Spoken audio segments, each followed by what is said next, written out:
We thank you that you've been with us throughout the week. We anticipate a blessing as we begin the Sabbath. We pray that you will pour your Holy Spirit upon us. Bless us, Lord, as you always do. So we thank you for the gift of life. We thank you for everything. In the name of the Lord Jesus, amen. Amen.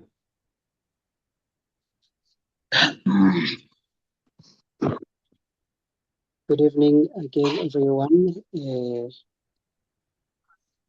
Let me see. Mangiphinde ngithi ubusuku obuhle kithi nonke abazali. Okay, so we will talk about today. I want us to talk about I will piggyback on a study that was done by Caroline at International Camp Meeting last year.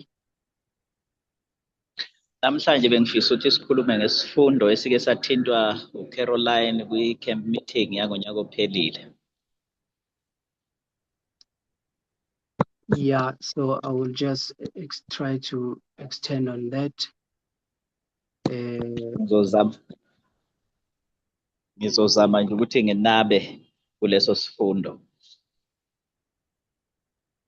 Yeah, so I lost one slide here. I don't know what happened with it.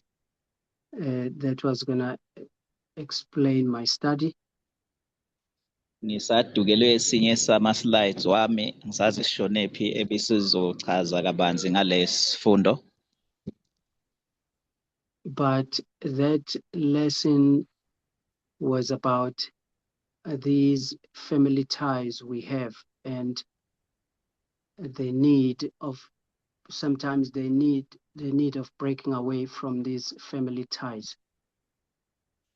Leso slide ke besokhuluma ngobudlelwane esiba nabo nemindeni yethu nokuthi ke sikhona kanjani ukuthi sizikhulule kulobudlelwane esinabo nemindeni yethu.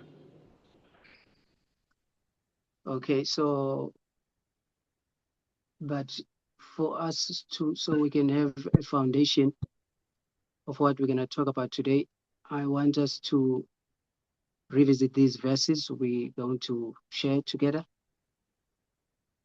Ukuze sizoba nozinzo ke ngesifundo lesi sokwabelana ngaso namhlanje kunamavesi engifisa ukuthi ngiwafunde nje.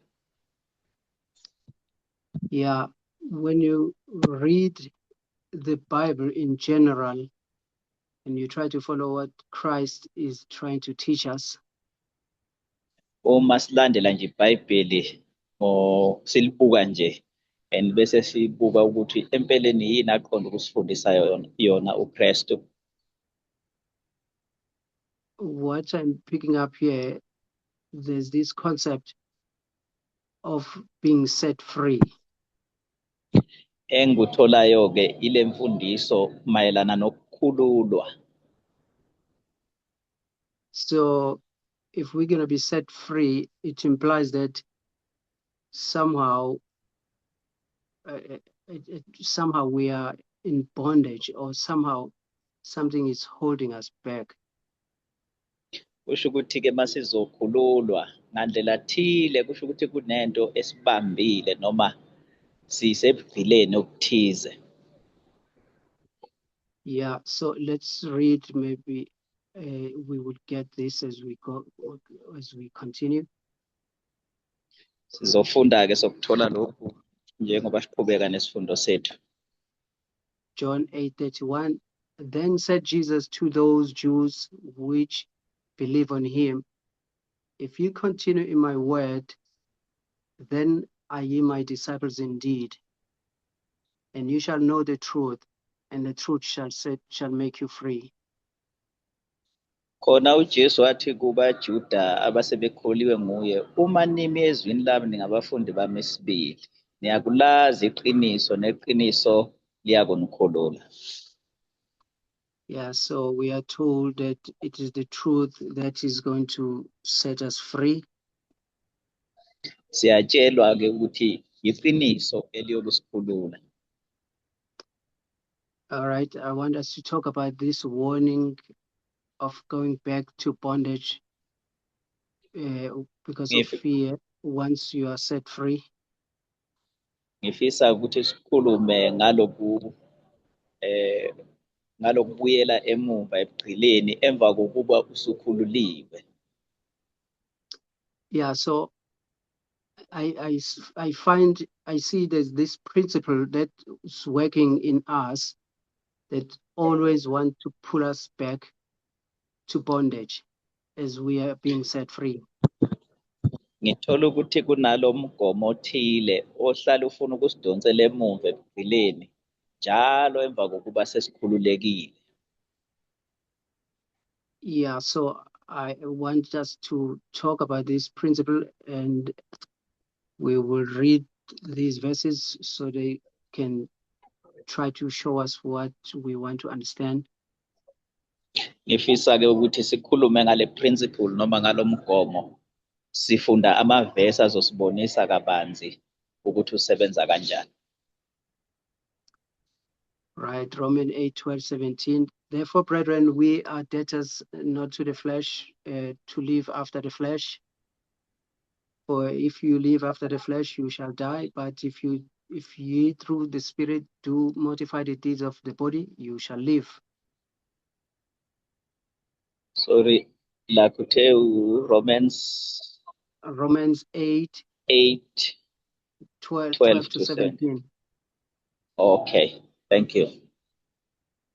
Oh, ngakho Yeah. you've only read verse 12. All right. Ngalokho-ke bazalwane asinacala kuyo inyama lokuba sihambe ngokwenyama, ngokuba uma nihamba ngokwenyama niza kufa, kepha uma nibulala imisebenzi yomzimba ngomoya niza kuphila.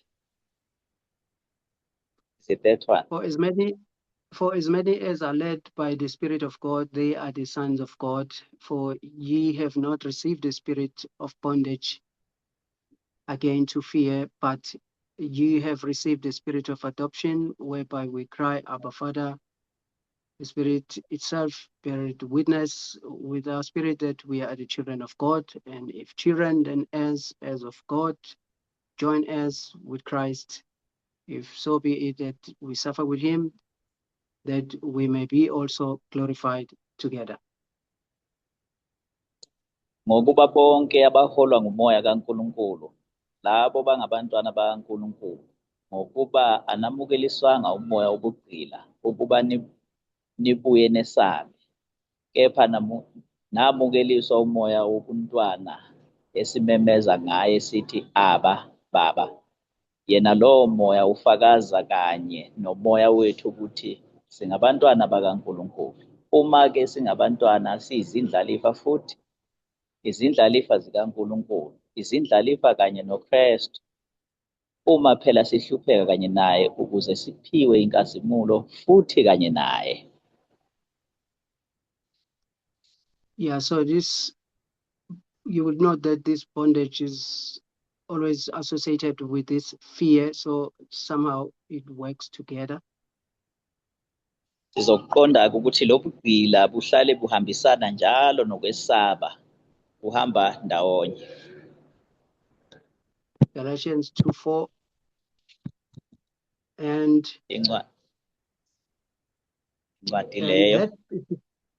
that because of false brethren unawares brought in, who came in privily to spy out our liberty which we have in Christ Jesus, that they might bring us into bondage. Njengokuba-ke kunabazalwane abangenalo iqiniso ngokungaqondi bengene ngaphakathi kwethu emfihlakalweni ukuzobona le nkululeko esinayo kuKristu ukuze basibuyisele ebugqileni. So I'm just throwing these verses at you. I know they are different; they have different contexts, but what I want us to see from these verses that there is this there's this concept of being set free, but now there's this principle of being bound again, or being sent back to bondage again. So this concept is here every time, now and again, in our lives. Ngilahlela nje lamavesi ngiwaletha phambi kwabazalwane ukuze sibone ukuthi ukhona lo mgomo noma le principle esebenzayo ethi uthi usukhululekile kodwa kube khona lokho kukudonsela emuva ukuthi buyele ebugqilini. Ngiyazi ukuthi-ke lamavesi anengqikithi yawo phansi kodaba oluthile kodwa ngiwasebenzisa nje ukubonisa lo mgomo osebenzayo. Yeah, that even here the brethren are set free, but there will come people who will want, you know, to bring them back again into this bondage. Siyabona ukuthi lapha kunabazalwane abakhululiwe kodwa khona abanye abazalwane abafuna ukubabuyisela futhi ebugqileni. Galatians 4:8, it says, "How be it then, when you knew not God, ye did service unto them which by nature are no gods, but now after that ye have known God, or rather are known of God, how turn ye again to the weak and beggarly elements, whereunto ye desire again to be in bondage? Ye observe days, months, and times, and years." Kepha ngaleso sikhathi ningamazi uNkulunkulu naniyizigqila phansi kwalabo abangesibo onkulunkulu ngemvelo. Kepha manje njengalokhu senimazi uNkulunkulu, yebo phezu kwalokho niyaziwa nguNkulunkulu, kukanjani ukuba nibuyele ezimfundisweni zobungane ezilulana nezingelutho enithanda ukuphinda nibe izigqila zazo na? Nigcina izinsuku nezinyanga nezikhathi neminyaka. Galatians 5:1, "Stand fast therefore in the liberty wherewith Christ had made us free, and be not entangled again with the yoke of bondage." Wasikhulula ukuba sibe nenkululeko, ngakho-ke yimani niqine, ningabe nisaboshelwa ejokeni lobugqili. Yeah, so all right, let's continue. Hebrews 2:14, "For as much then as the children are partakers of flesh and blood, he also himself likewise took part of the same, that through death he might destroy him that had the power of death, that is the devil, and deliver them." All right, sorry, you can continue. Okay. "And deliver them who through fear of death were all their lifetime subject to bondage." Siqhubeka ngamaHebheru 2:14. Ngakho-ke njengokuba abantwana bahlanganyela igazi nenyama, naye uqobo wahlanganyela khona lokho, ukuze ngokufa amchithe obenawo amandla wokufa onguSathane, abakhulule bonke laba bathi ngokwesaba ukufa ekuhambeni kwabo bonke baboshelwe ebugqileni. Okay, so what we've done so far, we've just showed that this bondage is working together with fear. So, right? Esakubonisile kuze kube manje ukuthi lobugqila buhambisana nokwesaba. And there's this principle that want to pull us back to bondage once we are free. Kunalo mgomo osebenzayo noma iprinciple elokhu ifune njalo ukusibuyisela ebugqileni emva kokuba sesikhululiwe. All right, 2 Peter 2:18, "For when they speak great swelling words of vanity. They allude through the lust of the flesh, through much wantonness.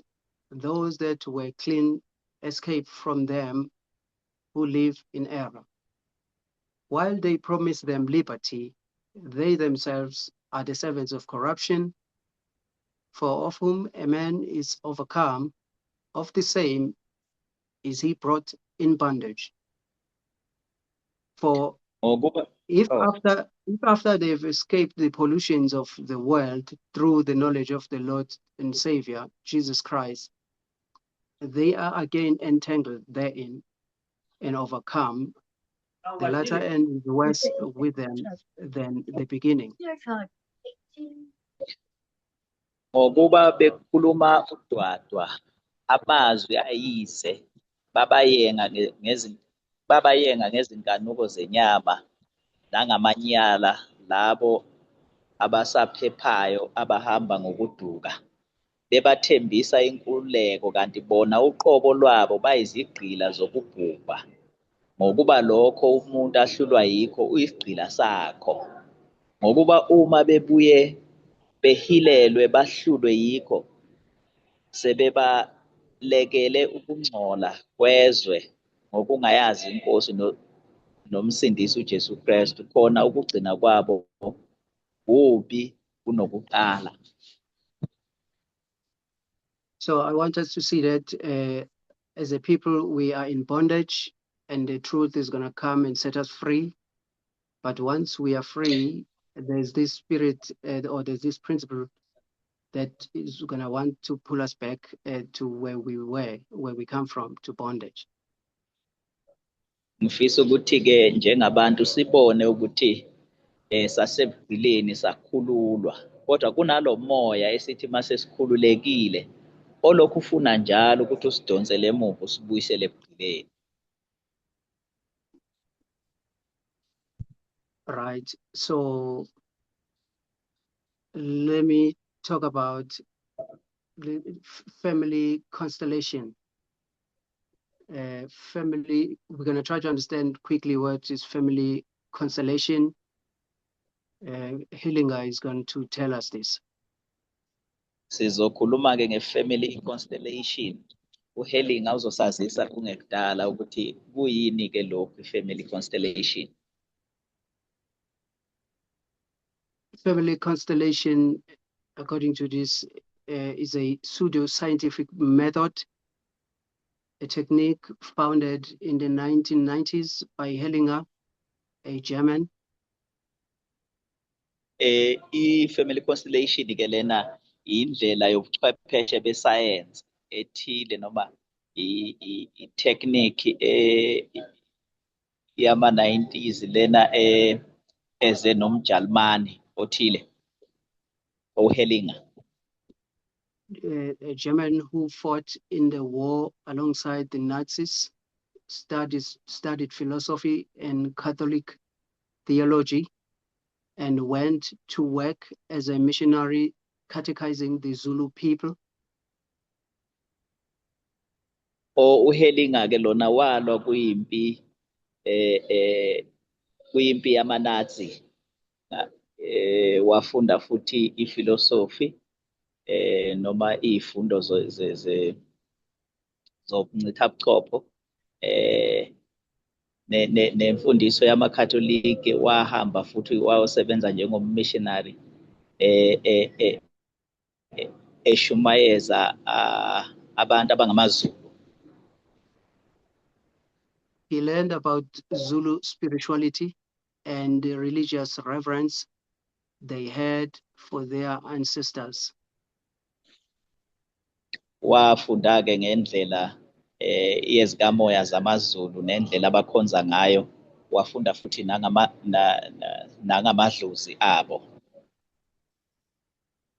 Although it borrows terms from traditional psychology, it is a mystical practice. Noma-ke ithatha amagama kwezengqondo lezi ey'gxile kakhulu emasikweni, kodwa kuba isenzo lesi esiyimfihlakalo noma esingaqondakali. This therapeutic technique is aimed at resolving conflicts, especially family conflicts. Le ndlela ke indlela yokwelapha ekusombululeni izimpi phakathi kwemindeni. All right, so to summarize, Hellinger is telling us about this family constellation. It's a technique, and it sounds as if it's a psychological, what is this? It's a psychological way of doing things, but it is mystical in its nature, or mystical, what can we say? It has this some deep or dark things in it. uHellinger ke uzama ukusichazela ngale ndlela yokusombulula inkinga kuba ngathi into lena ephathelene nomqondo ukuthi usebenza kanjani, kodwa futhi khona lapho kutholakala ukuthi inobumnyama obuthize kuyo obungaqondakali noma obu-mystical. Okay, family constellation, also called systemic family constellation, is a therapeutic approach that looks at the hidden family dynamics that shape fears like being cast out and the deep need to belong. Le ndlela ke yokusombulula inkinga kubukeka ngathi ikhandiwe yaba yi-system and futhi ibukeka ngathi iyelapha ey'ndleleni zokubuka iy'nkinga ey'fihlekile emndenini ephinde ilethe ungabazane noma ukwethuka, njengokuthi umuntu akhishelwe ngaphandle inyumbazana noma afune ukuthi abe ingxenye yomndeni.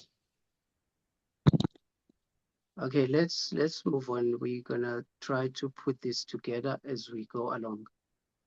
We're still talking about this family constellation. Sizoqhubeka sizame nje ukucathuzisana sisakhuluma ngale ndlela yokusombulula iy'nkinga zomndeni. Core idea of family constellation: every person belongs to a family system governed by unconscious laws. Umongo wale ndlela yokusombulula iy'nkinga zomndeni, wonke umuntu kwamele abe ingxenye yomndeni, alandele imithetho ethile abuswe yiyo futhi. Remember, we are just talking about this Hellinger, and Hellinger is doing a study on this group of people, and these are the findings, and he's just explaining to us of what he saw when he tried to study these Zulu people. Asikhumbuleke ukuthi sikhuluma ngoHellinger lana enza isifundo esithile etadisha laba bantu ukuthi baphila kanjani laba ekuthiwa amaZulu, nezinto ayithola ngale ndlela abaphila ngayo, and then ukuletha ke lokho njengesifundo, njengezinto ayitholile. Yeah, so there's this thing here, this thing that every person belongs to a family system governed by these unconscious laws. So you belong to a family, right? Ukhona ukuthi wonke umuntu ubelonga kuyifamily and kunemithetho nemiyalo akumele ahambe ngayo. Yeah, there's this belonging. Everyone in the system has a right to belong. Wonke umuntu kule system lena unelungelo lokuthi abe nakhona la ebelonga khona kuyifamily. And there's an order there's this natural hierarchy. Those who came earlier have priority. So there's hierarchy here. Kuphinde kube nobuholi lapha, kusho ukuthi lo okuyena ofike kuqala nguye okumele abe phambili noma abe ngokuqala. Yeah, there's a third point. I don't know what happened with it, but it was talking about balance, that in this family, there has to be balance. So if you are someone who will break the rules, you are seen as someone who's bringing imbalance in the family. Kunephuzu lesithathu ke likhuluma ngebalance elithi uma ungulona wena ophula umthetho emndenini, kusho ukuthi wena ke uletha i-imbalance emndenini. Right. So there's this desire to belong in the family. Kunalo muzwa wokuthi nje ufuna ukubelonga nawe emndenini.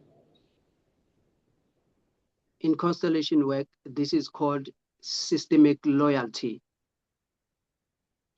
Kule ndlela ke yokuphatha umndeni ibizwa ngokuthi ke ukwethembeka.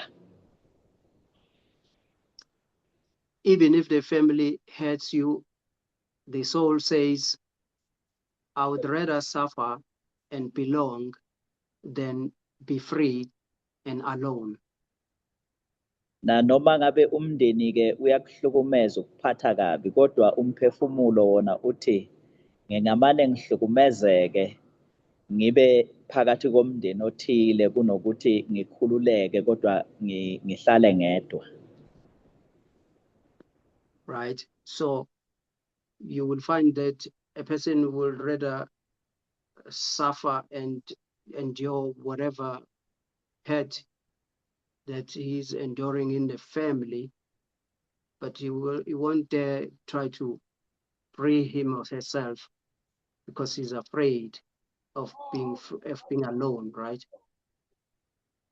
Kuyabonakala ukuthi kule ndlela umuntu uthi ngingamane ngizwe ubuhlungu ngihlukunyezwe emndenini kunokuthi ngikhululeke ngibe ngedwa laphaya. Yeah, because you want to belong to the family. There's this desire, and this system, it's all about everyone has to belong in the family, right? Ufuna ukuba ingxenye yomndeni ke ngoba le system ithi yona wonke umuntu kufanele abe ingxenye yomndeni othile, kufanele abelonge ndawana thize. This can look like self-suppression, carrying guilt that doesn't belong to you, staying small to maintain harmony, fear of differentiation, fear of being different. Lokhu ke kubukeka ngathi indlela yokuzicindezela wena, uthwele ukuba necala kodwa okungasilona lakho, nokuthi uhlala umncane uzenze ube mncane kuze kuzoba nokuzwanwa emndenini, uphinde wesabe nokwehluka nje ukuthi ube wedwa qekelele uphuma isithupha. Right. Let's talk about these common constellation patterns. Sizokhuluma ke ngama-patterns lawa. Number one, identified or you to be identified with the excluded one. Ubukwa njenga, right. You can continue. To be identified with the excluded one, you unconsciously represent an outcast sibling, a rejected ancestor, a family member who broke rules, someone shamed for beliefs, marriage, or failure. Ubese ubukeka njengalona ke ovalelwe ngaphandle emndenini ubese ke wena uba isimboli yalomuntu noma yalengane elahlelwe ngaphandle enqatshwe ngamadlozi ilunga lomndeni eliphule umthetho uba umuntu futhi ofulathele iy'nkolelo okukholelwa kuzo ekhaya waphinde wafulathela nomshado wasuba isahluleki. Yeah, so as a member of the family, you would want to comply or to belong to the family. You don't want to be associated with this kind of people. You don't want to be excluded, or you don't want to be an outcast sibling, or sometimes you can be seen as someone who's rejected by the ancestors, or you're or even an ancestor that has been rejected can be associated with you as a person who's behaving like this strange, and you are a family member that has broken the rules. So it can be someone who's been shamed because of beliefs. It can happen, you can have a different belief that can cause this isolation, or maybe marriage, something happened in the marriage, or just failure. All of these, they can be associated with you. Zonke ke lezi zinto eseyibaliwe wena ubese ubukeka njengomuntu oyiphethe zonke zibe la kuwe, kube ngathi manje unamabhadi, ufulathelwe amadlozi nomshado futhi awulungi, uyisehluleki nje ey'ntweni zonke. So ngalokho-ke ugcine ungafuni ukuthi ume wedwa ngoba awufuni ukwehlelwa yilezi zinto. So kungcono ukuthi uvele ube yingxenye yomndeni, ungabonakali ukuthi wena uphenduke ukhanda limtshelo kwakhe emndenini. Right. Number two, a parentified child. So you learned, I must keep the family. My needs. Okay. You can continue like. All right. So you can be trained to be, or maybe you are told that that as a child, this is what you will learn, that you must keep the family together. My needs threaten belonging. You carry responsibility that wasn't yours. So these are the characteristics of a parentified child. So you learn from young that you're gonna be someone who's gonna keep this family together. They told you this, you learn this, right? And now this lives in you. So my needs are threatening this belonging. Say if you have anything that you want, but you're always careful, whatever you need to check if it's in line with you belonging into this family. And number three, you carry responsibility that wasn't yours. Kusukela ebuncaneni-ke abazali bayayigxisha lento bayifake kuwe ekhanda. Ufundiswa nje kusukela ebuncaneni bakho ukuthi kwamele ugcine umndeni uhlangene, ungalokothi uphumele eceleni. Futhi iy'dingo zakho zingagcina zizamazamisa ukuthi ube yingxenye yalo mndeni. So akumele ubeke iy'dingo zakho ukudlula ezalo mndeni. Fundisa usemncane, and nokuthi kwamele uthathe imisebenzi ebengasiyona yakho. Ama-responsibility okungasiwona wakho fanele uwenze awakho uma ufuna ukuba yingxenye yalo mndeni.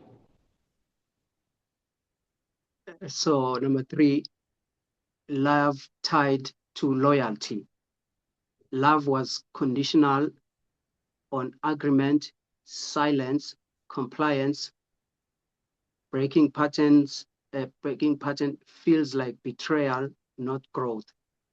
So yeah, there's this love, and this love is tied with loyalty. So Kunalolu thando, yeah, kunalolu thando ke luboshelwe noma luhambisana nokuthembeka emndenini. Uthando lolu belunembandela nemigomo nemibandela. Imigomo yakhona nemibandela kuba khona ukuvumelana, isivumelwano, kube khona futhi ukuthula, kusho ukuthi ngeke uzambule iy'mfihlo zomndeni. Kuphinde kube khona nokugcina umthetho, i-compliance, ukuthi uyahambisana nemithetho yomndeni. And ukuphuma kule ndlela okuqhutshwa ngayo emndenini kufana nokuthi ubakhaphelile. Futhi lokho akukhomba ukuthi ukukhula. Yeah, so you will find that you are loved because you are in agreement with what is happening here in this house, and you are silent, and you are compliant, you know. So this is why you feel like you are loved, and to break this pattern, it will feel like a betrayal. So you will always want to belong to this family, and you will want to be loyal to this family. Ubona ngathi-ke uyathandwa lekhathi wenza zonke lezi zinto ezenziwa umndeni, ugcina imithetho lebekiwe, uyavumelana nako konke abakushoyo, futhi uzogcina kuwe, uzothula mayishiwo lezi zinto, nokuthi uzohambisana nazo, futhi angeke uthathe enye indlela ehlukile kunale inqubomgomo okuqhutshwa ngayo la ekhaya. Uzobukeka ngathi-ke uyilunga elithembekile, and kukhomba lokho-ke ukuthi ukhula kahle. Yeah, so remember, we were just trying to understand healing this study he has observed with this tribe, this group of people. Asikhumbule ukuthi besikhuluma-ke ngoHelinga lencithabuchopho ehambe yayofunda ngaleli qembu labantu ekuthiwa amaZulu. Manje usuletha akutholile ngabo. Yeah, so my point now, what I want us to get is that, you know, there's this family, and this family, these are our families, and we belong to these families. Iphuzu-ke bengifisa ukuthi silithole ukuthi nathi sinemndeni futhi siyingxenye yale mindeni. And we're going to try our best to align ourselves with what these families of ours are doing, because in us, it says here, unconsciously built in us, there's this sense of belonging. We want to belong to this family. Futhi-ke sizozama ngako konke okusemandleni ethu ukuthi sihambisane naloko kwenziwa ile mindeni yethu, ngoba vele nathi sifuna ukuba ingxenye yayo le mindeni. Yeah, so I started by saying there's this principle that always wants us to draw us back to bondage. Siqale ngokuthi-ke kunalo mgomo noma iprinciple elokhu njalo ifuna ukuthi sibuyisele emuva ebugileni. So it can be seen in many ways. In scriptures, you saw when we read that the truth came and they were taken out of bondage, and the context there, you know, there's a new religion, the religion of Christ, but there's this spirit that still wants to bring them back to bondage. Iyavela-ke ikhathi ey'ningi embhalweni siyayibona ukuthi kunenkolo entsha, inkolo kaKristu elethiwe, bayamukela abazalwane, kodwa-ke uyathola ukuthi balokhu befuna njalo ukuthi babuyele kule nkolo endala yobugqila. Yeah, in the Bible, it will talk about the Judaizers, the Judaism. iBhayibheli likhuluma ngalabo abafuna ukulandela ubuJuda. This principle is going to be seen in many ways. When we were Adventists, you will see this same principle. These people in the Adventist church, they have this sense of belonging, of this desire of wanting to belong to the Seventh-day Adventist church. Kunalo mgomo-ke uyabonakala usebenza ey'ndaweni ey'ningi, nakuma Seventh Day Adventist umgomo lona ukuthi fanele uzizwe nawe ubelonga ndawana thile. So uyasebenza lo mgomo, uyabonakala nakhona, sasiwuzwa sisema Seventh Day Adventist. Yeah, many people, they did not accept or wanted to associate themselves with this message, because this message could be seen as something that was threatening their belonging in the Seventh-day Adventist church. Abanye-ke abazalwane abafisanga ukuyiyamanisa nalo mlayezo oshunyayelwayo kwi-movement, ngoba bekungathi ufuna ukubasusa ekutheni bane-belonging noma bayingxenye yebandla le-Seventh Day Adventist. Yeah, same way with the children of Israel in the times of Christ. Many did not want it. They did not want to associate themselves with the message of that hour because of this sense of belonging. The people wanted to belong to this group of people, to the fold, the people of Israel. So kuyinto efanayo-ke nangesikhathi sikaKristu eyayenzeka. Abazalwane bangalesa sikhathi abafunanga ukuthi bamukele umlayezo wesikhathi, ngoba babefuna ukuthi babe ingxenye yamaJuda ngaleso sikhathi noma ingxenye yebandla, bagcina bangamamukelanga kuKristu. But what I want to say is that today we are here in the movement, and I want to say that this spirit, so it must have other ways of working with us, through us, because we are here already in the movement. Ngifisa ukuthi-ke sibuke ukuthi lo moya-ke kithi, ngifisa-ke ukuthi ngikuveze ukuthi lo moya akumele-ke usebenze kithi ngendlela owasebenza ngayo noma siwupha amandla la kwi-movement. Kufanele ungalitholi ithuba. So I'm saying here in today,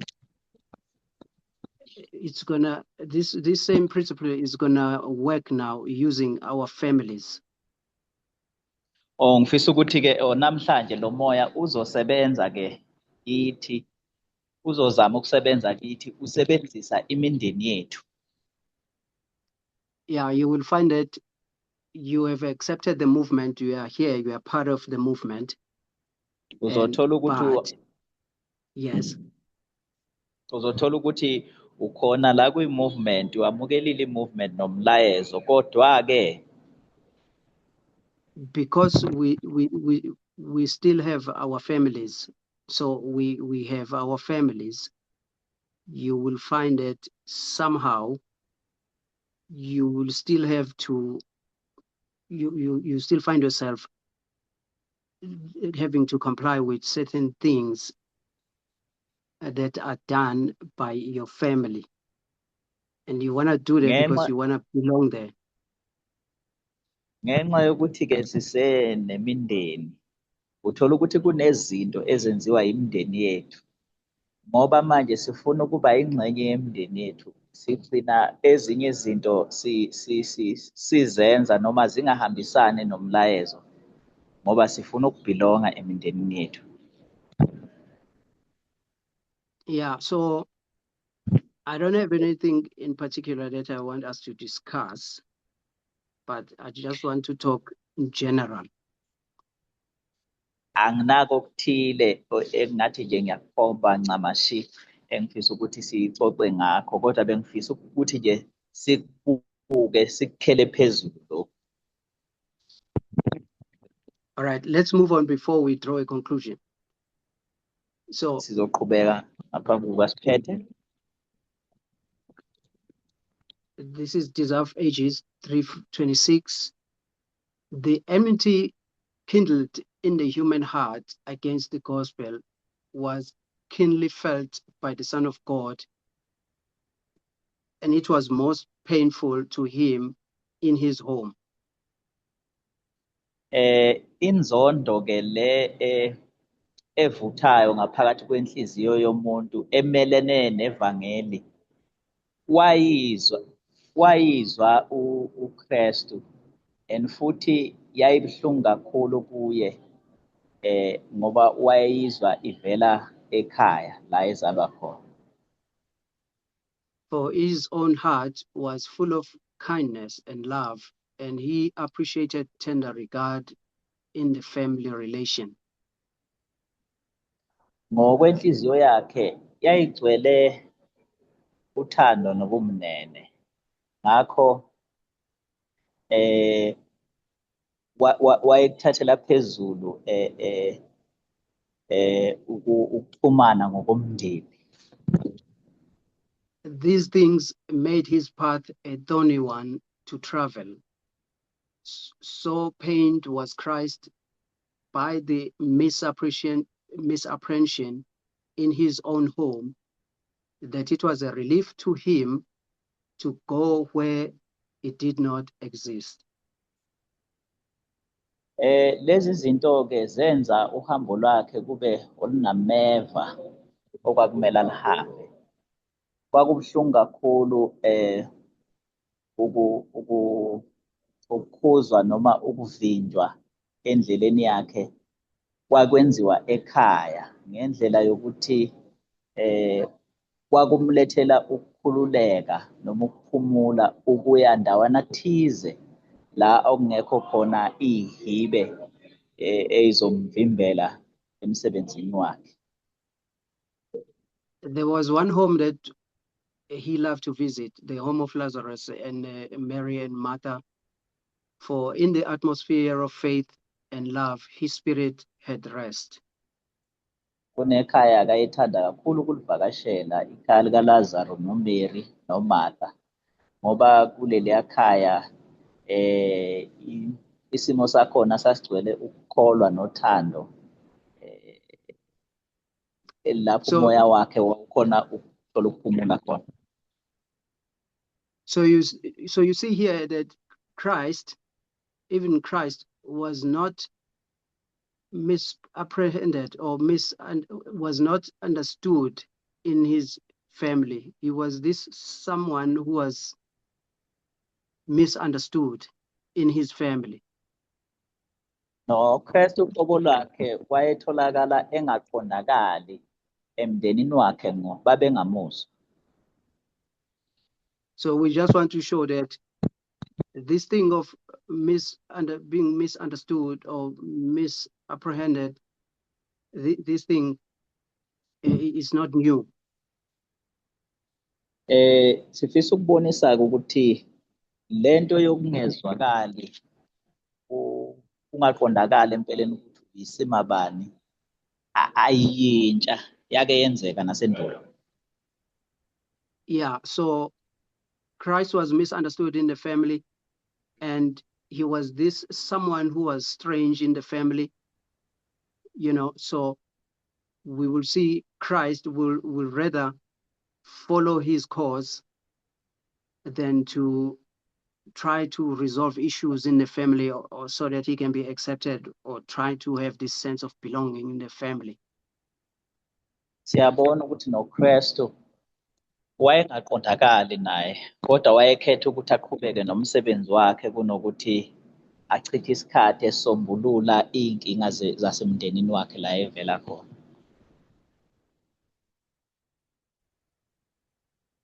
Right. So Matthew 10:34, let's read.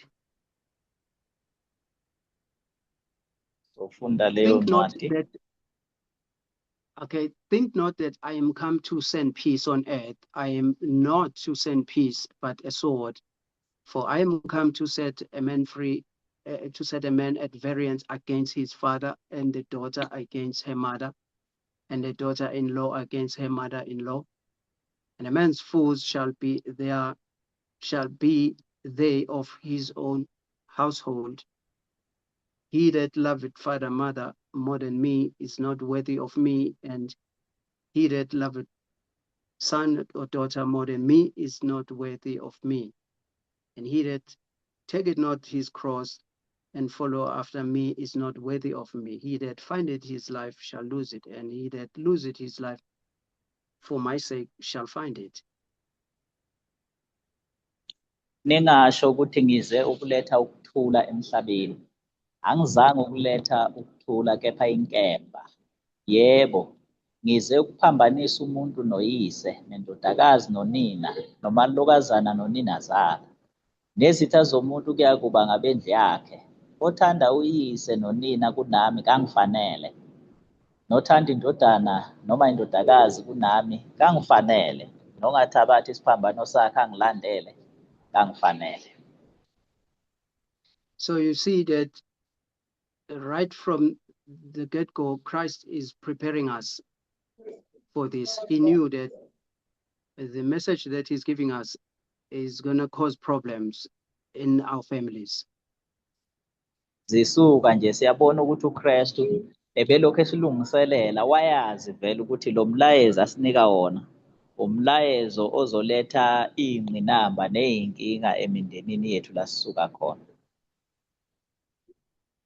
Yeah, so this sense, this thing of wanting to belong in a family, really it's against this message now. Lento-ke yokufuna ukuthi ubelong emindenini ibese iphambana-ke nalo mlayezo esingawo. Yeah, so we just want to show that the whole gospel has been preparing us for this. Sifisa ukubonisa ukuthi empeleni ivangeli lonke lalikade lisilungiselela lesikhathi esesikuso manje. So verses like Matthew 18:20, when it says, "For where 2 or 3 are gathered together in my name, there am I in the midst of them." So verses like this, we can see that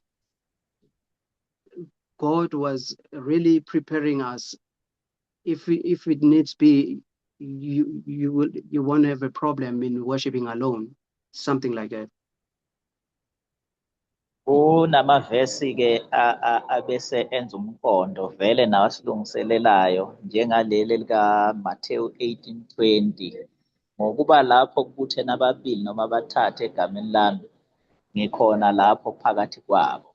Ayasivezela ukuthi empeleni ukuthi ukhonza uwedwa noma nibabili noma nibathathu lokho akuzukukunika inkinga uma vele kade ulungiselelwa sonke lesikhathi wasuyiqonda lento. Yeah, because as we've mentioned that other people, they've missed this message because of wanting to belong to a certain group. So these verses like this is where we find comfort now. Njengoba sishilo-ke ukuthi abanye baphuthiwe amavesi afana nalawa umlayezo-ke abazange bakhona ukuthi bawubambe kahle ngenxa yokuthi bafuna ukuthi babhilonge ndawana thile noma emndenini. Yeah, so we were just wanting to show that as we have families, there's this desire of us wanting to belong to our families, and we will rather sacrifice the truth just because we want to belong to our families. Besifisa ukubonisa-ke ukuthi kunalokulangazelela ukuthi sifune ukuthi sibhilonge ndawana thile noma emndenini yethu ngendlela yokuthi singaze sinqabe noma sinikele sidele umlayezo esinikwe wona ngenxa yokuthi sifuna ukubhilonga emndenini. Matthew 12:47. Then one said unto him, Behold, thy mother and thy brethren stand without, desiring to speak with thee. But he answered and said unto him that told him, Who is my mother, and who are my brethren? And he stretched forth his hand toward his disciples, and said, Behold my mother and my brethren. For whosoever shall do the will of my Father, which is in heaven, the same is my brother and sister and mother. Omunye wathi kuye, bheka, unyoko nabafowenu bemi ngaphandle befuna ukukhuluma nawe. Kepha waphendula wathi komtshelileyo, ngubani umame nabafowethu ngobani na? Welula isandla ngakubafundi bakhe wathi, bhekani, nangu umame nabafowethu, ngokuba yilowo nalowo wenza intando kaNkulunkulu osezulwini, nguye ongumfowethu nodadewethu nomame. Yeah, again here you see that Christ is making this clearly here that really our family, it's those that are with those that are in the movement. These families of ours, they are not that important when we come to understand the way God operates. Uyaphinde uyalikhanyisa uyalicacisa kahle udaba uKristu ukuthi empeleni umndeni obalulekile yilaba abakwi-movement, akubona laba abegazi njengoba mhlawumbe siyaye sicabanga kwezinye ikhaya.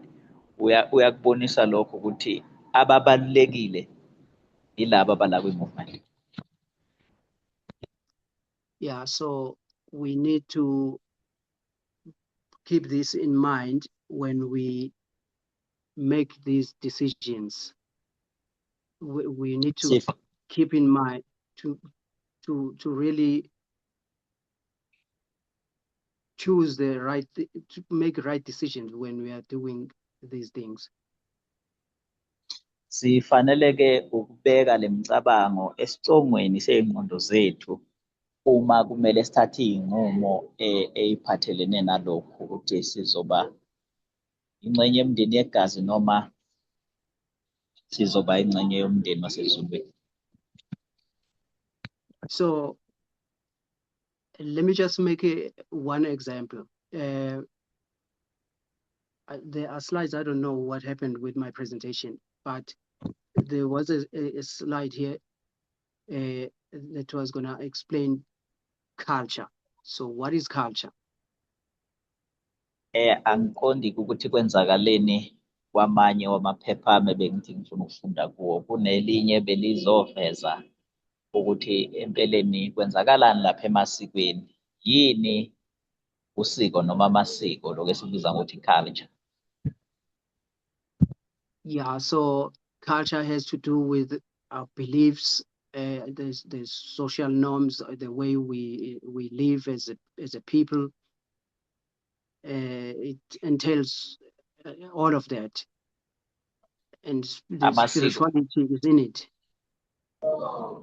Amasiko kaphathelene ney'nkolelo, indlela esikhonza ngayo kanye ney'kamoya nendlela esiphila ngayo njengomphakathi nje, zonke lezo zinto zingena lapha ngaphansi kwe-culture noma amasiko. Because if you can look closely at the things that are being practiced by our families, these so-called families, you will Ngoba find that, yes.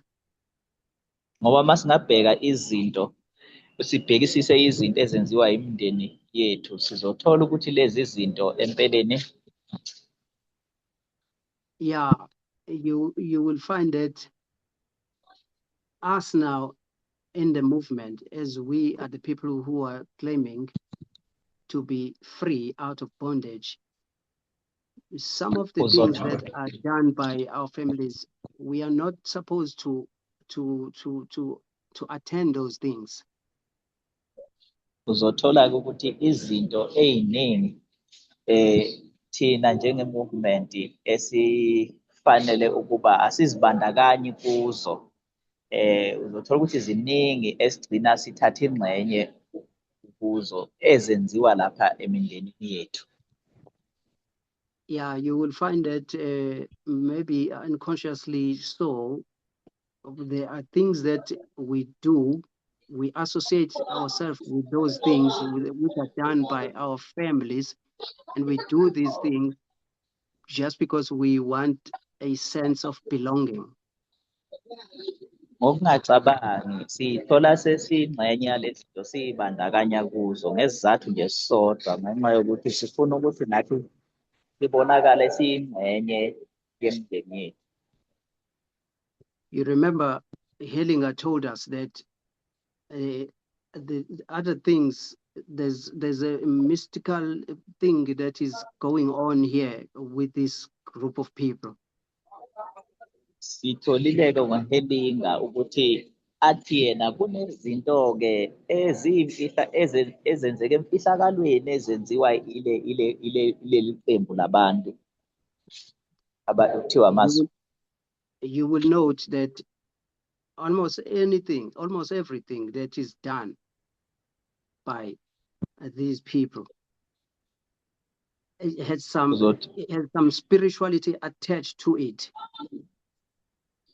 Uzothola ukuthi yonke-ke into eyenziwa ilaba bantu inezinto zikamoya ezithile. Sometimes,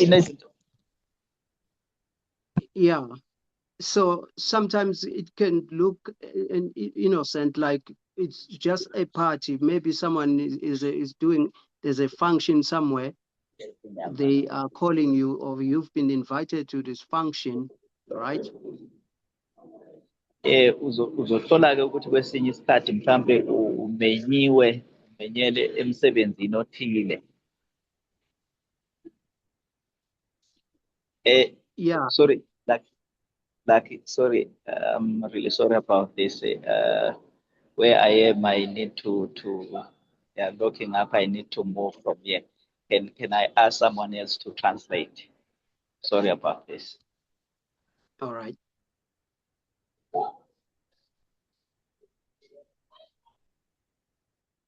Are we still there? Can someone assist? We are just trying to draw this whole thing to a close.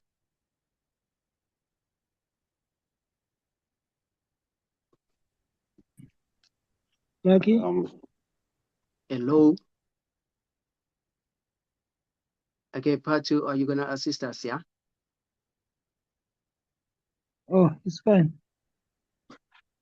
Okay, thank you. So no, we were just saying, sometimes it may be something innocent. Maybe you've been invited into some function, but you will know, if you can go deep into those functions, you will know that there are things in those functions that when you are in this movement, you are not supposed to be there, if you can look carefully. Yeah, ungathola ukuthi kwesinye isikhathi kuyinto nje uthola ukuthi into engenacala bakumeme nje emndenini, kanti uma uthi uyathola uthi ulandela lezo zinto uthola ukuthi wena njengomuntu okuyi-movement awufanelekile ngabe uyazibandakanya naleyo msebenzi leyo. Yeah, but because it's your family and you want to belong to this family, you will want to play along with them now. Kodwa manje ngoba umndeni lona futhi nawe uyathanda ukuthi ube ingxenye yalo mndeni, uzothola nje nawe usudlala nawe indima kulezo zinto lezo. Yeah, I don't want to go deep into that, but there's a lot of things you can think of. But what I wanted us to see is that there's this principle that is working, and this principle that wants us to draw us back to this bondage. Angifuni ukuthi ngingene deep lezi zinto, kodwa nje uyabona ukuthi kunale migomo le ethanda ukuthi isibuyisele emuva, futhi ke efuna ukuthi iphinde isibuyisele ebugqilini. Yeah, and these things are going to come in many ways. Nokuthi lezi zinto ke ziqhamuka ngey'ndlela ezahlukahlukene. Take, for instance, this thing of funeral. Ake sithathe njengosibonelo sokuthi nje mhlampe imingcwabo kanje. You will know that the way these funerals are, I don't know what is happening with them, maybe the way they are glamorized, or the way these funerals are today, they are taken as a very sacred thing. Uzothola ukuthi nayo le mingcwabo le kuyenziwa nje izinto ezithize kuyona, bese uthola ukuthi zenziwa njengezinto engathi impela ke ibaluleke kakhulu. Yeah, so you will find that even us here in the movement, you will, because we have families, you know, maybe we still regard these funerals as, we still regard them highly as these people do. Uyabona ukuthi nathi sila kwi-movement siye sithathe le mingcwabo le njengento nje ephakeme kakhulu abantu okufanele ngabayenza. Yeah, so some people will even have to compromise because they don't want to part ways with their families. Uzothola ukuthi abantu abaningi ke sebeya-compromise manje, bafuna ukuthi behlukane nale mndeni le. Yeah, there's these things in the family. Remember, we talked, this bondage works with fear, and you fear now that if you exclude yourself from this family, maybe you're worried who's gonna bury me one day if I die. Okunye ke lezi zinto lezi zihambisana nokusaba, uthola ukuthi uyesaba manje bese ubona ukuthi uma uyikhipha kulo mndeni uyabheka ukuthi kambe ubani-ke ozongcwaba-ke mase mina sengifa. Yeah, it's the same spirit that operates in the churches, this spirit that if you separate yourself from this church now, who's gonna bury you? Some people go to church because they want to be buried. Umoya ofanayo-ke nalo wenzeka emabandleni, uthola ukuthi abantu abaningi basaba ukushiya emabandleni ngenxa yokuthi babheka ukuthi ubani kambe ozongcwaba uma ngabe ngishiya leli bandla leli. So it's the same spirit, since we're talking about culture now, so we're gonna talk about our families. It's the same spirit. Kungumoya ofanayo-ke lo njengalokhu sikhuluma ngamasiko-ke, sobona sikhuluma nangemndeni, umoya nje owodwa lo. Yeah, so I think my call today is really wanting us to, you know, just to examine ourselves so that we can see where do we stand when it comes to these things. Iphuzu lami nje bekuwukuthi sike siyihlole thina ukuze sikwazi ukubona, ukubheka ukuthi simiphi uma ngabe sikuphathelene nalezi zinto lezi ezimsebenzi. As we are claiming now, we are in the movement, and we are claiming we understand gender equality, and you will find many of the things that are still practiced by these families, they are at odds, they are totally against this message. Njengalokhu siklema ukuthi sikwi-movement, uzothola ukuthi ziningi izinto ezenziwa yile mndeni lezi eziphikisanayo ne-equality lesikholelwa kuyo njenge-movement. Yeah, so, but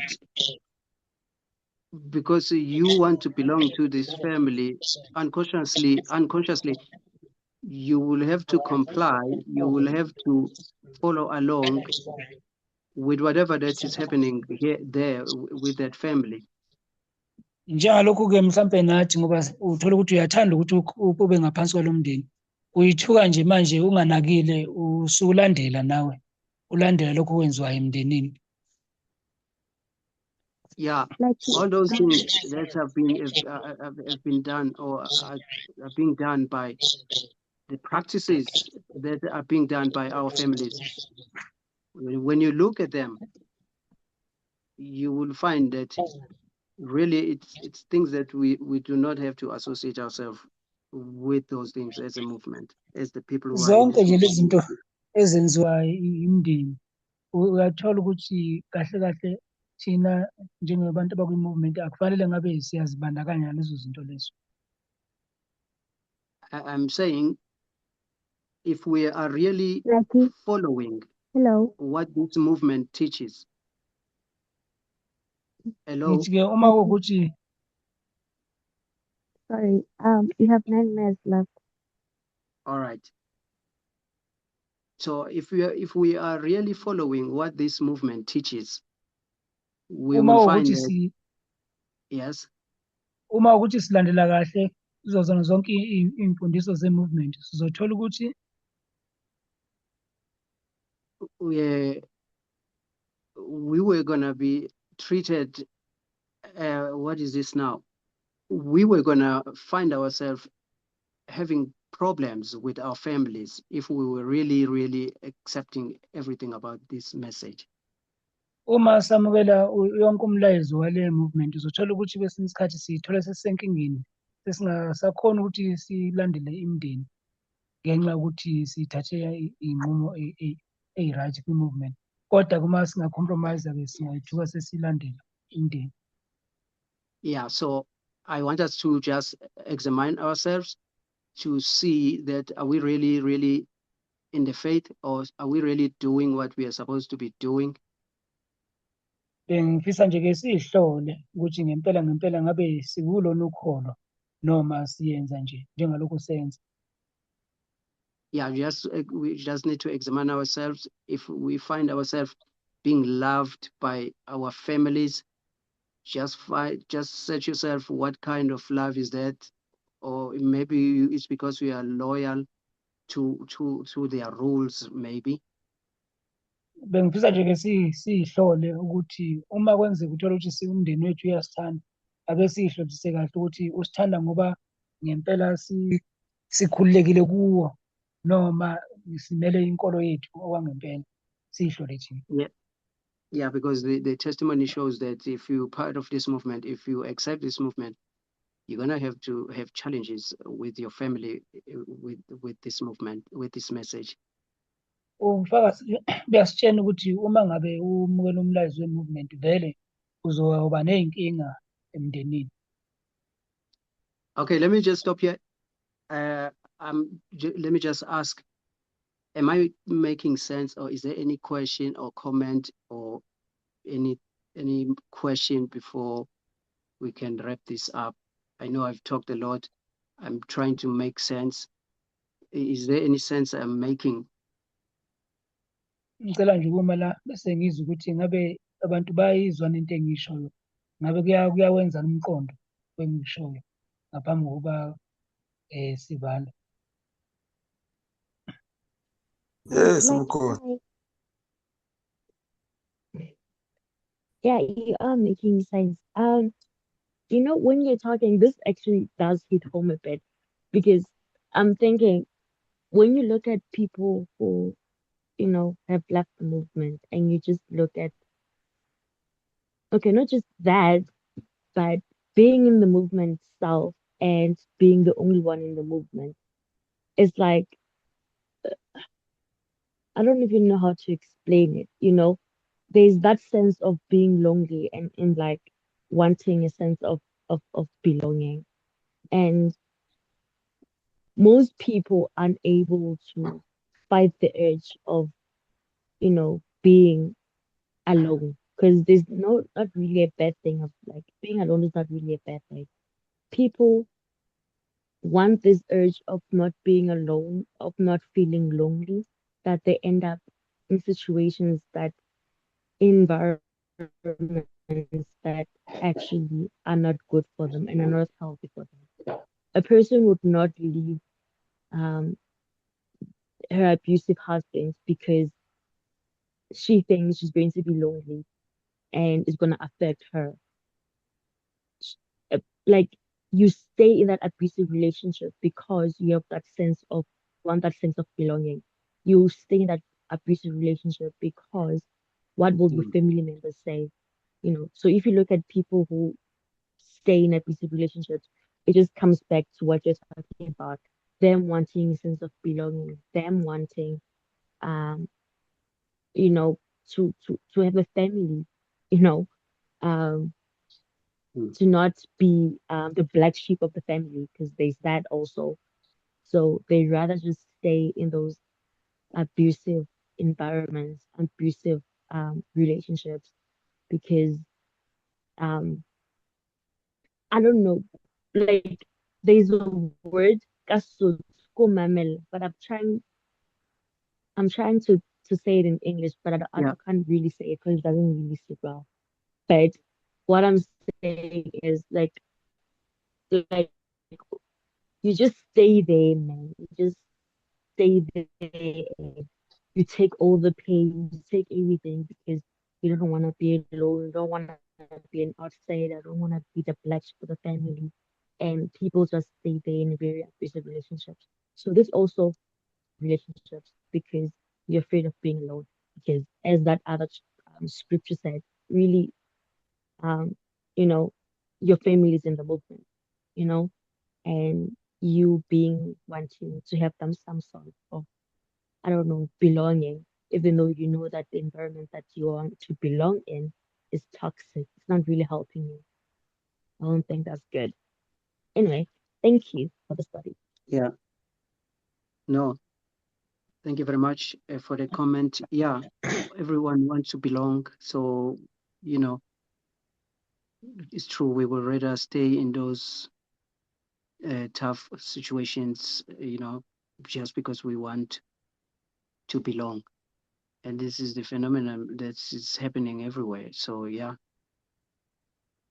true. kafushane nje uthi kahle kahle vele uthola ukuthi isikhathi esiningi siyathanda nje ukuthi sibe ngaphansi kokuthize noma ngaphansi komndeni, kangokuthi siyasaba ukuthi siyimele sojwanyana eceleni. Uthola ukuthi even abantu kuma-relationship abahlukunyezwa kuwona, umuntu uyesaba ukuphuma ngoba manje usaba nje ukuthi abe alone, ufisa ukuthi engaba ngaphansi kokuthize ngaso sonke nje isikhathi. So even nakuma-families nakuma-churches kunzima ukuthi umuntu aphume ngoba umuntu akathandi ukuba alone, ufisa ukuthi nje ngaba nale sense of belonging, sengathi engaba ngaphansi kokuthize. So lokho-ke kunzima kakhulu. Bayasaba abantu ukuthi bephumele obala bayimele, baphumele nje eshashalazini.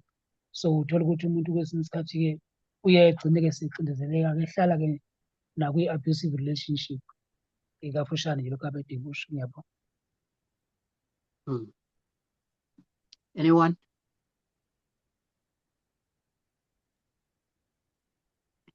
Hi, Lucky. Yes, hello. Yes, I just like how you started when you mentioned that these families, the relationships are like it's like bondage, being a slave. You will see in this culture that when children are raised, you will have no say, no comment. You will just be given rules and laws, and you just have to obey. And it's the same system of slavery that has been used. And it has been made to be accepted. People take it as a norm that, it's adults who must respect it.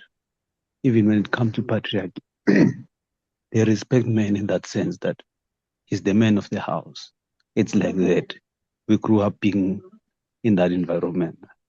So it really becomes challenging. Culture becomes our problem. I apologize about my background. I'm not really in a good place. Mm. So kafushane uthi ya lento yemndeni lena uyithola ukuthi uma ukhula nje uyafundiswa kufanele ukuthi uthobe uhloniphe ngaso sonke isikhathi. Uma ukuthi wena uyahlonipha ukubona langathi umuntu ongathi wenza kangcono. Ngisho emndenini obunhloko la khona kudilwa ne-patriarchy kakhulu. Uyithola ukuthi noma ngabe kuthiwa umdala kodwa-ke kuthiwe nje hhayi thoba wena kufanele uhloniphe. Kuba yinto nje enjalo. Yebo. Yeah, it's bondage and it works with fear, as we've mentioned. So, and the Spirit is working just because we are here in the movement. Let's not think that it's not here, it's here. It's going to come through your family. And you're going to find yourself that because of fear, somehow something is holding you at bondage. And you're going to fail to stand for your rights or to stand for this message in your family. And if you Yeah, don't break those chains, then it's going to be a problem for you. uyabona ukuthi lento nje iwukugxila futhi-ke ihambisana nokwesaba phakathi. Uyabona ngisho khona la sikhona kwi-movement. Uyabona ukuthi kwesinye isikhathi singathola ukuthi usuke lowo ngxaki leyo yokugqilazeka. Uthole ukuthi sekunezinto okufanele ngabe uyazenza ey'phathelene nomndeni. Kodwa lezo zinto lezo uthole ukuthi angabe asihambisani naso njenge-movement. So-ke ngenxa yokusaba nangenxa yama-belongings wethu-ke nawe usungagcina usungena kulezo zinto lezo zemndeni. Kafushane nje uchaza lokho. Yeah. Anyone before we take it back to Tina? Khona omunye? Hi, Lucky. Hello. Is another thing that I'm thinking of, if we can have that love in the movement, love one another as Jesus has commanded us to love one another, and feel that you are loved in the movement, and feel that you have a family in the movement. Maybe that fear of detaching from the families, I don't know whether it can happen or yeah, I don't know what to Yeah. Kafushane uthi uma ngabe besingathandana lapha kwi-movement sibe nokuthanda nomunye komunye, bekungaba lula ngoba uthola ukuthi abanye basaba ukuphuma emndenini ngoba ebona ukuthi umuntu uzoba isolated. Kodwa uma besingaba umndeni thina la kwi-movement sithandane, bekungaba lula. Kafushane usho lokho. Yeah, good point. I don't know I don't know how we're gonna do that one because our situations are different. And like take Christ now. Christ had to spend a lot of time with those people there, Lazarus' house and Martha and Maria. So that's where he would find comfort and family. So this is Christ now trying to mitigate what you are saying. Iphuzo elihle kakhulu leli. Nakuba-ke sibona ukuthi mhlampe-ke izimo ayifani. Esikhathini sikaJesu uyabona ukuthi wake ebe nomndeni kaLazaro abe seduze nabo basondelana. So lokho kwenza ukuthi kube lula ukubona mhlampe uthando kanje. Kodwa nje izimo zethu kanye nesikaKristu mhlampe zithe ukwehlukanyana ngoba kukho la kuthola ukuthi siye sibuthane khona ndawonye. Sithanda nomunye komunye ukubonakala uthando. Yeah, it will be different for everyone because our situations are different. But that's an important point, that you need to have a family somewhere, and you need to feel belonging somewhere. That would help you. If you want to break away from this family of yours, so because you know that you have another family somewhere, yeah, that can help you. Kuthanda ukwehluka okwethu, kodwa uyakubona ukuthi kodwa kona iphuzu libalulekile ngoba uma ngabe kungathiwa nje unawo umndeni othize ohlala nawo othola ukuthi ubhilonga kuwe, kulula ukuthi ungakwazi ukusuka kalula kulowo mndeni, kodwa manje i-situation esiphila kuyo ithi ukuba differ, but iphuzu okubaluleke kakhulu. Me, I'm a lucky one. Unlike me here in Manfreya, I have a family, people. Let me just tell you, I have a family, the fellowship at Mzindo Church, that's my family, and I don't have another family. Oh, mina-ke wami kwehlukile-ke nginomndeni-ke mina. Umndeni wami ukhonza laphana-ke ebandleni lasemzini. Iwona mndeni enginawo lo, anginawo omunye. Yeah, so I'm just sharing with you, since these are the people that are closer to me here. So yeah, these people are very special to me here, and yeah, they are taking Ngizamukabelana care of me. nanje. Ngizamukabelana nanje ukuthi yibona abantu engisondelene kakhulu nabo laba, and okuyibona abantu abanginakekelayo. So yeah, like I say, it's gonna be different for everyone. We use Zoom meetings these days. We make phone calls. I don't know how how are you going to work this out? So njengoba ngishilo ukuthi uthanda ukwehluka kwethu ngoba uthola ukuthi kwesinye isikhathi sisebenzisa uZoom, kwesinye isikhathi sisebenzise nama-phone calls. Angazi ukuthi singayenza kanjani le. Anyone? Tina, what's our time now?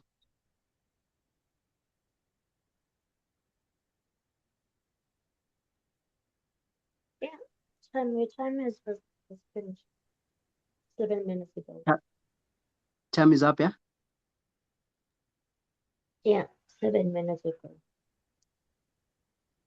All right. I